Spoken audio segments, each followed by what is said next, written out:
বন্দে পুরুষোত্তমম। আজকের এই প্রভাতী সৎসঙ্গের মাননীয় সঞ্চালক শ্রদ্ধেয় অপরেশ নন্দিদা, বিভিন্ন জায়গা থেকে যুক্ত হওয়া আমার শ্রদ্ধেয় দাদা মায়েরা, ভাই ও বোনেরা, সবাইকে আমি আমার আন্তরিক রাও জয়গুরু নিবেদন করি। পরম পিতার শ্রীচরণে প্রার্থনা করি সবাই ভালো থাকুন, সবাই সুস্থ থাকুন। আমার অপরেশ নন্দিদা বহুবার আমাকে সুযোগ করে দিয়েছেন আপনাদের সবার সাথে যুক্ত হওয়ার জন্য। অপরেশ নন্দিদার সর্বাঙ্গীন মঙ্গল প্রার্থনা করি আমি আমার প্রিয় পরমের রাতুল চরণে। শ্রী শ্রী ঠাকুরের কথাগুলি, তার বাণী, তার যাবতীয় সাহিত্য সম্পদ যা কিছু আছে, সে এক বিশাল অতুলনীয়। সেই সাহিত্য সমুদ্র থেকে অমৃত মন্থন করে উপভোগ করা, সেটাই তো জীবন সাধনা। তবে তার সমস্ত কিছুর মূল কথাটা যেটা আমরা বুঝি, যে তার সমস্ত বিশাল সাহিত্যের, তার বাণী, অগণিত বাণী, তার কথা, তার সমস্ত কিছু একটা জিনিসকেই কেন্দ্র করে আছে। যেমন আমরা জানি যে গ্রহ, আমাদের পৃথিবী, আরো অনেক গ্রহ যেভাবে সূর্যকে কেন্দ্র করে অবিরত ঘুরছে, ঠাকুরের সমস্ত বলা সমস্ত কিছু একটা জিনিসকেই কেন্দ্র করে ঘুরছে, তার নাম হচ্ছে জীবন। এই জীবনকে কেন্দ্র করে তার সমস্ত কিছু। ঠাকুরের সমস্ত কিছু তার এই জীবনকে কেন্দ্র করে। বলা যায়, আমি আমার অনুভূতির কথা, আমার উপলব্ধির কথা আমি আপনাদের সঙ্গে শেয়ার করব। যদি বলা যায় যে ঠাকুর আসার আগে এই পৃথিবীতে কি জীবন ছিল না? ছিল। তবে আমার অনুভূতি, আমার উপলব্ধি এইটুকুই বলে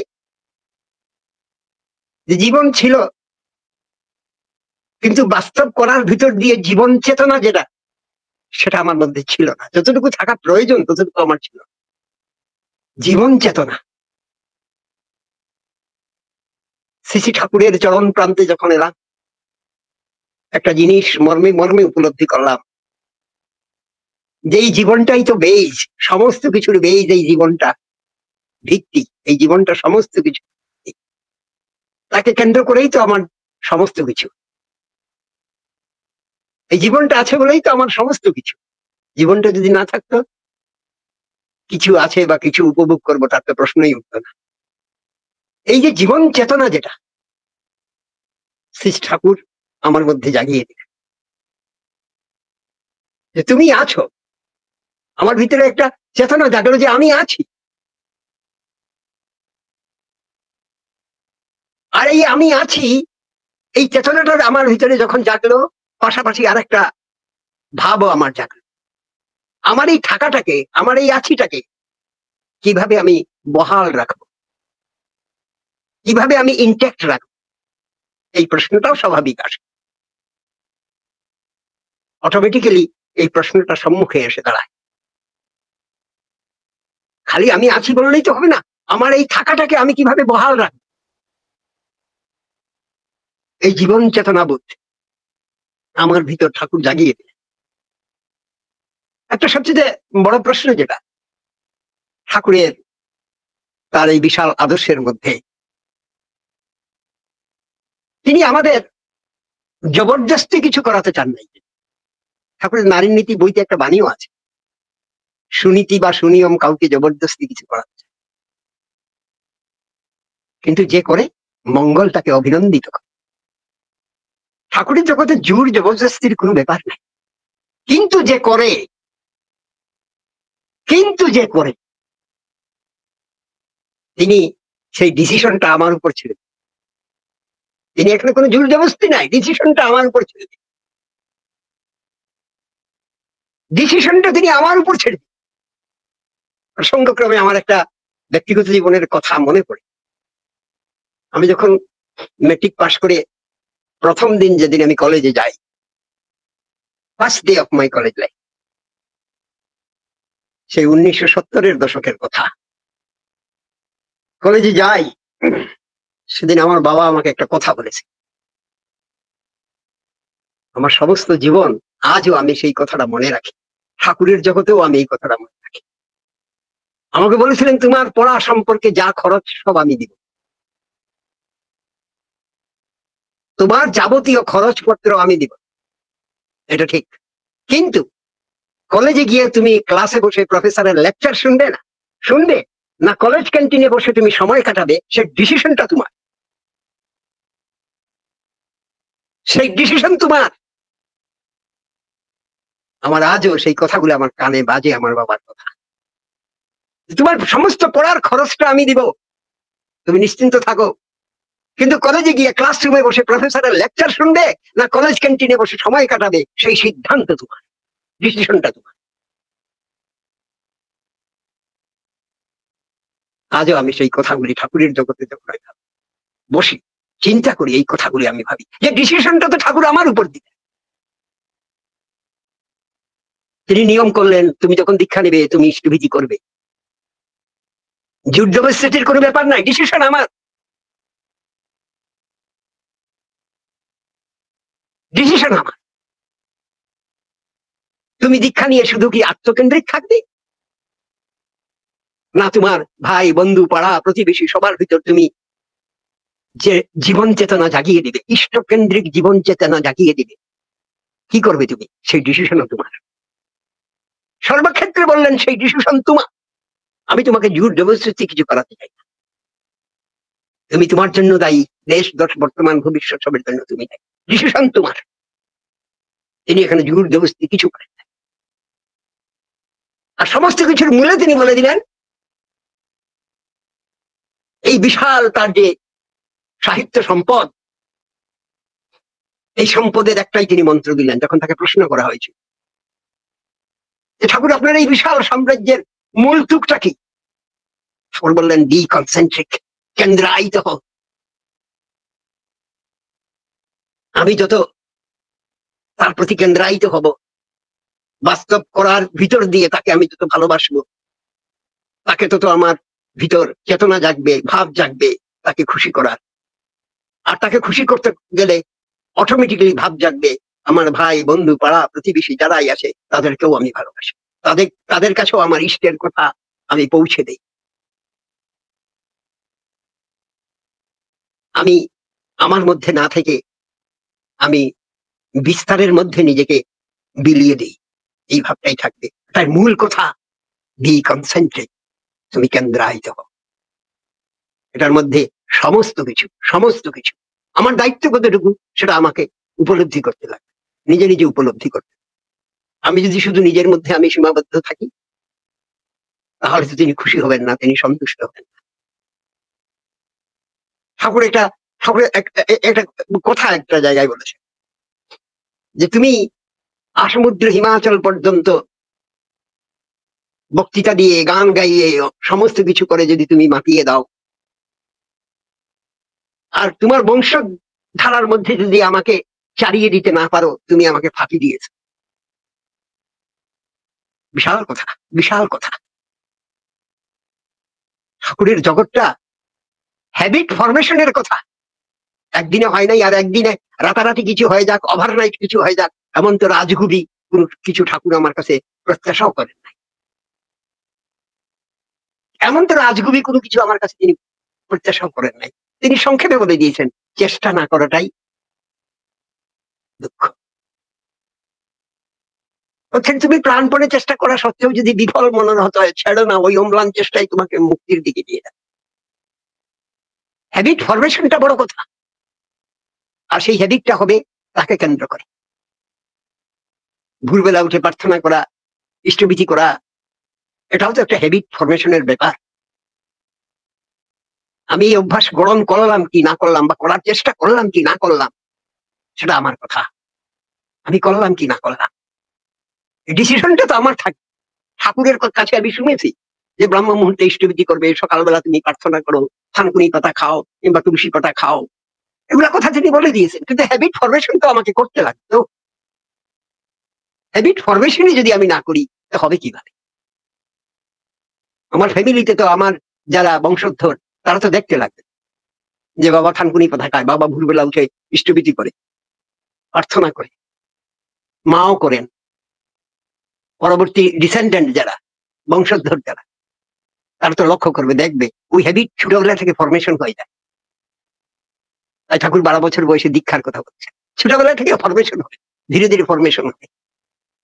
দেখলো যে মা বাবা নাকে আঙ্গুল দিয়ে আবার ধুয়ে দেন, আঙ্গুলটা ধুয়ে নেন, সদাচারের কথা। ওই ছেলেমেয়ের ভিতরও ওইটা ধীরে ধীরে ধীরে ধীরে ওই হ্যাবিট ফরমেশনের ধান্দা ঢুকলো।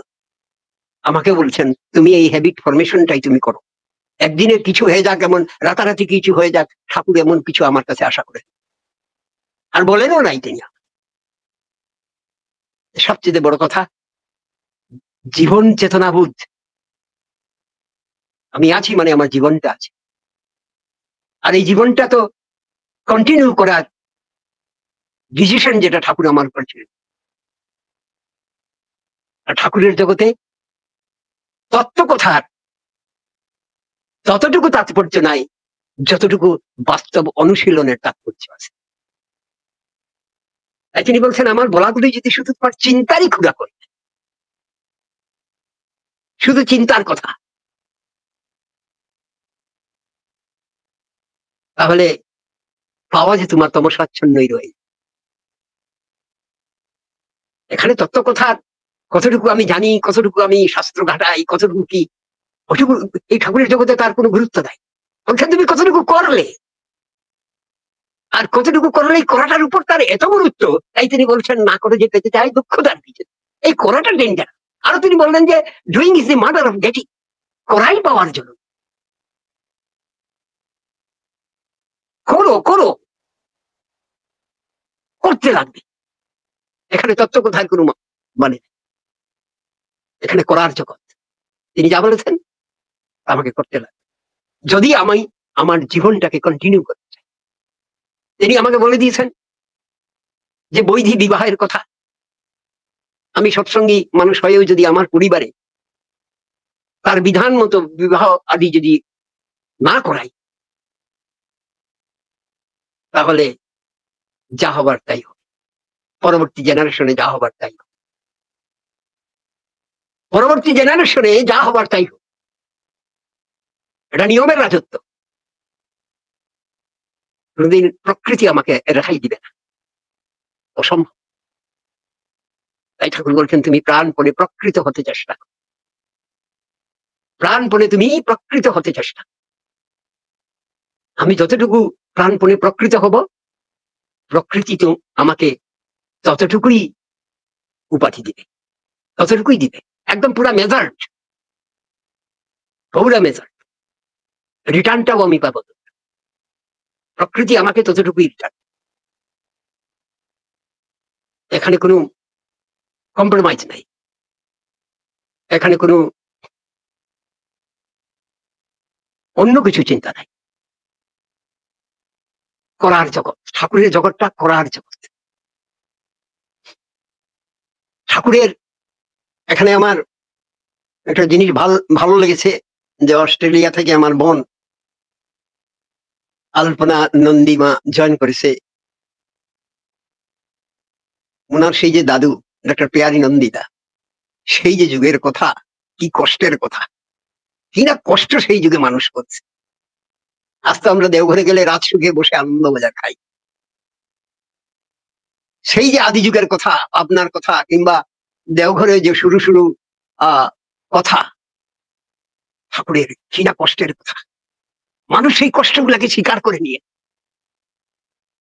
মানুষ সেই কষ্টগুলাকে স্বীকার করে নিয়েছে বলেই আজকে আমরা রাত সুখে দেওঘর গেলে আনন্দবাজার খাই।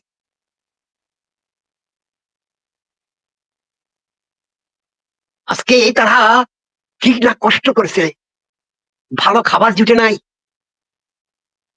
সেই পাবনার কথা চিন্তা করলে মা মনমোহিনী দেবী মানুষের কাছে ভিক্ষা করে আনতেন আনন্দবাজারের জন্য, খাবার জুটতো না,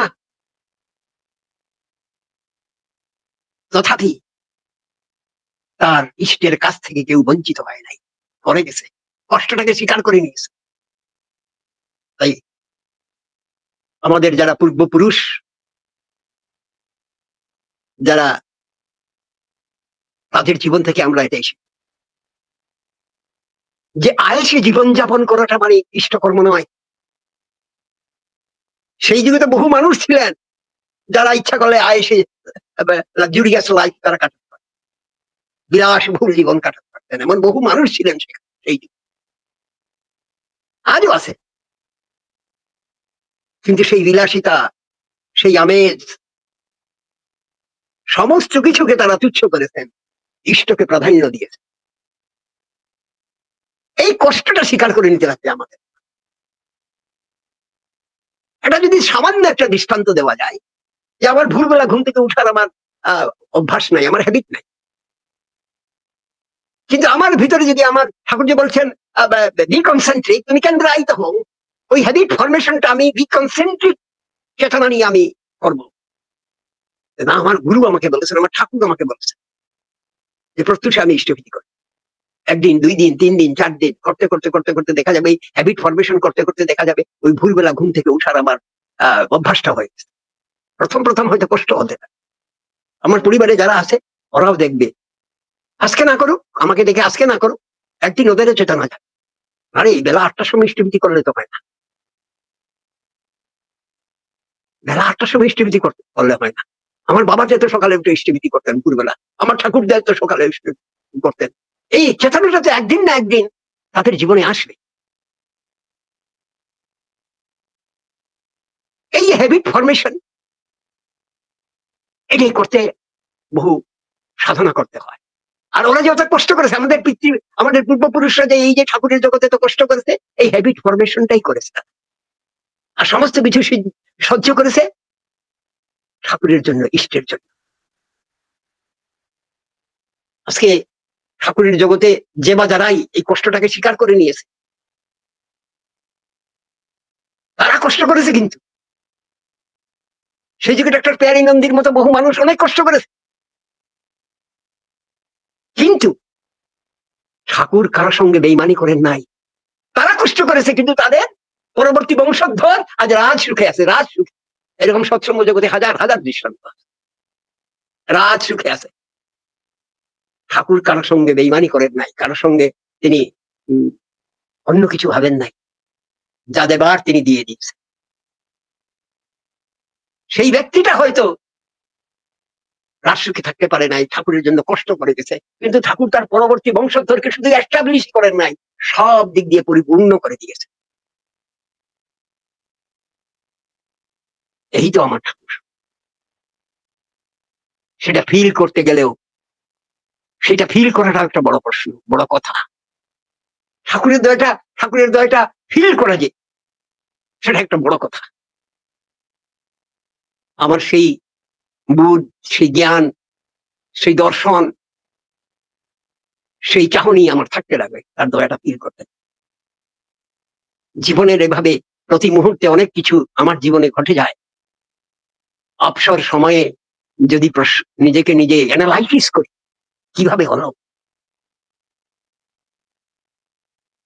এই অ্যানালাইসিস করতে করতে একদিন উত্তর বেরিয়ে আসবে, এটা তো আমার ক্যাপাসিটির বাইরে ছিল, কেমন করে হয়, কেমন করে হয়ে গেল, ভাবতে অবাক লাগে। আর এই দয়াটাও বুঝতে একটা সাধনার প্রয়োজন। আজকে ঠাকুরের জগতের সবচেয়ে বড় কথা, সবচেয়ে বড় কথা, আজ তিনি নরদেহে আমাদের সামনে উপস্থিত নাই, কিন্তু তার রক্ত কথা বলে। তার যে রক্ত, সেই রক্ত কথা। এর চাইতে আমরা আর কি ভাবতে পারি? এটাই তো আমাদের জীবনে সবচেয়ে তার কাছ থেকে পাওয়া বড় দয়া। আমি একটা সামান্য একটা ঘটনা,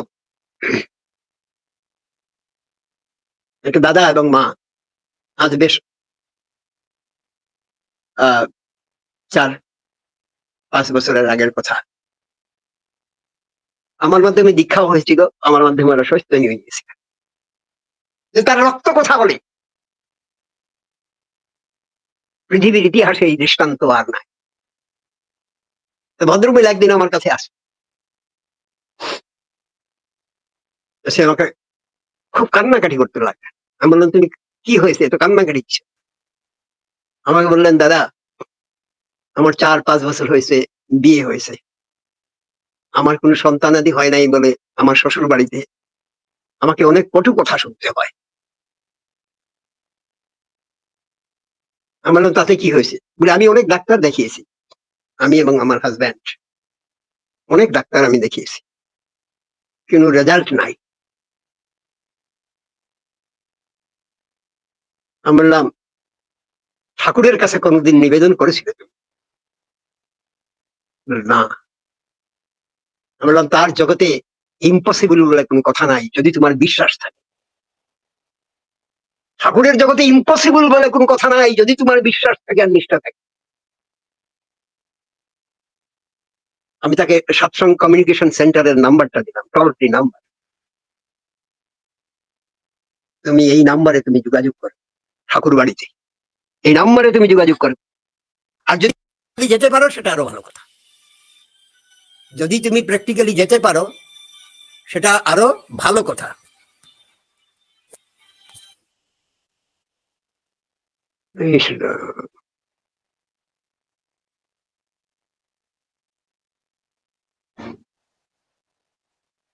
হ্যালো, যদি তুমি প্র্যাকটিক্যালি যেতে পারো সেটা আরো ভালো কথা, আর যদি যেতে না পারো তবে এই টোল ফ্রি নাম্বারে তুমি যোগাযোগ করবে। ওই মা এই টোল ফ্রি নাম্বারে যোগাযোগ করছে।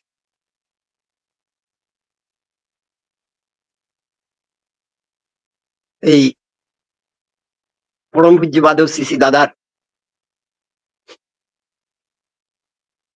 দেহ রক্ষা করার প্রায় 6-7 মাসের আগের কথা। সেখান থেকে ওই বর্তমান আচার্যদেব পূজনীয় বাবাইদার কাছে তখন নিবেদন করা হয়, উত্তর আসে ছেলেকে মুখে ভাত দিতে যেন এখানে আসে। That was the blessing from সিসি বাবাইদা। আর কিছু বলেন না, এটুকুই বলছে। ওই মা আমার বাড়িতে আবার আসে, সে আমাকে বলল যে দাদা আমি আমার কথা বলেছি, ঠাকুর বাড়ি থেকে এই কথাটা আমাকে বলা হয়েছে। কি বলা হয়েছে? যে ছেলেকে মুখে ভাত দিতে যেন দেওঘরে আসে। আমি বললাম, তোমার কি বুঝলে তুমি? আমার তুমি প্রথমে মা হবে, ছেলে জন্ম হবে, তারপর না অন্য প্রশ্নের কথা, তোমার তো সব অ্যাপ্লিকেশন গ্রান্ট, তোমার তো সব অ্যাপ্লিকেশন গ্রান্ট। বললাম, তোমাকে আমি একটা কথা বলেছিলাম না, যদি তোমার বিশ্বাস আর নিষ্ঠা থাকে ঠাকুরের জগতে ইম্পসিবল বলে কিছু নাই। সেই বাচ্চাটার যখন মুখে ভাত হয় আমাকে নিয়ে গেছিল দেওঘর, ঠাকুর বাড়িতে ওর মুখে ভাত। এর চাইতে বড় আশীর্বাদ, এর চাইতে বড় আর কি লাগে আমার জীবনে? যেখানে মেডিকেল সায়েন্স সারেন্ডার করেছে সেখানে তিনি রিপ্লাই করেছেন, তিনি রেসপন্ড করেছেন, তিনি সেখানে রেসপন্ড করছেন। আর এটা একটা ঘটনা না, এরকম সৎসঙ্গ জগতে হাজার হাজার ঘটনা। অনেক মায়ের কোল তিনি পরিপূর্ণ করে দিচ্ছেন, অনেক দৃষ্টান্ত আছে। তো তিনি তো আমাকে ফাঁকি দেন না। আমি কেন তাকে ফাঁকি দেব? আর ঠাকুরকে ফাঁকি দেওয়া মানে নিজেকে নিজেই ফাঁকি দেওয়া। ফাঁকি দিলেই পেতে হবে না। ঠাকুরকে আমি কি ফাঁকি দিব? তার কি ক্ষতি? আমি ইষ্টবিধি করলেই বা তার কি, আর না করলেই বা তার? তিনি তো আমার কাছে পয়সা চান নাই না, তিনি আমার কাছে আমার আকুতিটা চেয়েছেন, আমার ব্যাকুলতাটা চেয়েছেন, আমার জীবনটা চেয়েছেন। আমি 100 টাকা করে ডেইলি ইষ্টবিধি করি না 1 টাকা করে ডেইলি ইষ্টবিধি করি, এটা তার কনসার্ন না। তার কনসার্ন তুমি কতটুকু আকুতি, কতটুকু ব্যাকুলতা নিয়ে তুমি এই অর্ঘটা নিবেদন করো, কতটুকু আকুতি, কতটুকু আর্জ তুমি এই অর্ঘটা নিবেদন করলে, তার মধ্যে তোমার কতটুকু আর্জ ছিল, কতটুকু ব্যাকুলতা ছিল। সেই অর্ঘ তোমার 18 হোক আর 1 টাকাই হোক আর 100 টাকাই হোক, amount is not the matter. তোমার কাছে আমি তোমার আকুতিটা চাই, তোমার আর্জটাকে আমি চাই। এটা সবচেয়ে বড় কথা, সবচেয়ে বড় কথা। জীবনের প্রতিটি স্তরে মোট কথা, এখানে তত্ত্ব কথা ততটুকু গুরুত্ব নাই যতটুকু বাস্তব অনুশীলনের গুরুত্ব, যতটুকু করার গুরুত্ব, তার জন্য যতটুকু কষ্ট স্বীকার করার জন্য। প্রশ্ন, আমি তার জন্য কতটুকু কষ্ট স্বীকার করলাম? তাকে ভালোবাসতে গিয়ে পাড়া প্রতিবেশীর কথা বাদই দিলাম, আমার বহু আত্মীয় স্বজন আমাকে তো না ভালোবাসতে পারে, তাদের পছন্দ নাও হতে পারে, তারা আমাকে অনেক মন্দ সন্দ কটু কথাও বলতে পারে। বলুক, সমস্ত কিছু আমি সহ্য করবো তোমার জন্য, কারণ জীবনটা আমার, এই জীবনের মালিক আমি, ডিসিশনটা আমার, ডিসিশনটা আমার। এই হ্যাবিট ফরমেশন করাটাই তো জীবনের সবচেয়ে বড় কথা, সবচেয়ে বড় কথা। আর এই হ্যাবিট ফরমেশনটা একদিনে তো আর হয় না, করতে করতে করতে করতে আসে, তারপর সেটা পরবর্তী বংশধরের মধ্যে চালিয়ে যায়, সেটাই সবচেয়ে বড় কথা। যাই হোক, আমার অপারেশন নন্দিদা আমাকে আপনাদের সবার সাথে আমার অনুভূতি, আমার উপলব্ধি শেয়ার করার যে সুযোগ করে দিলেন, তার জন্য তাকে আমার আন্তরিক জয়গুরু নিবেদন করি। আজকে এখানেই রাখলাম। সবাই ভালো থাকুন, সবাই সুস্থ থাকুন। জয়গুরু।